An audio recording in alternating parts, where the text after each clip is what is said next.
দীর্ঘ আওয়ামী রেজিম কিংবা ফ্যাসিবাদী রেজিমের প্রতিকূলে বিএনপি কখনো ভোট দিতে পারে নাই, সাধারণ মানুষ ভোট দিতে পারে নাই।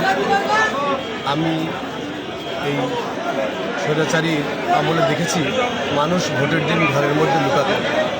আমি দেখেছি শেখ হাসিনার আমলে মানুষ ভোট দেওয়ার ভয়ে মানুষ এক গ্রাম থেকে আরেক গ্রামে পালিয়ে বেড়াত। যারা ভোট দেবে তাদেরকে ধরে ধরে আক্রমণ করা হতো।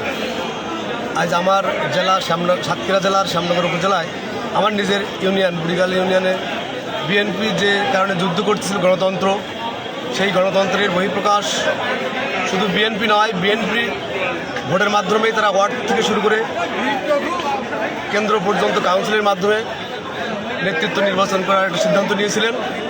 আমি দেখতে পেয়েছি বিএনপির সিদ্ধান্তকে স্বাগত জানিয়ে শুধু বিএনপি নয়, যারা 17 বছরে ভোট দিতে পারে নাই, যারা ভোটার না, তারাও আজ উৎসাহ উদ্দীপনা নিয়ে ভোট কেন্দ্রে কীভাবে ভোট দিতে হচ্ছে তারা দেখার জন্য বসে আছেন। এই ধারাবাহিকতায় আগামীতে বাংলাদেশে গণতান্ত্রিকভাবে জাতীয় নির্বাচন হবে। সেই নির্বাচনে সব মানুষ নির্বিঘ্নে ভোট দিবে, তাদের গণতান্ত্রিক অধিকার রক্ষা করবে। এবং আজকের এই নির্বাচনে আমি একজন ভোটার, একটা ওয়ার্ডের। আমি আশা করি সবাই শান্তিপূর্ণভাবে এবং নিজস্ব মতামত পছন্দ অনুযায়ী প্রকাশ করবে। এই বলে আমি আমার কথা এখানে শেষ করছি। ধন্যবাদ সবাই।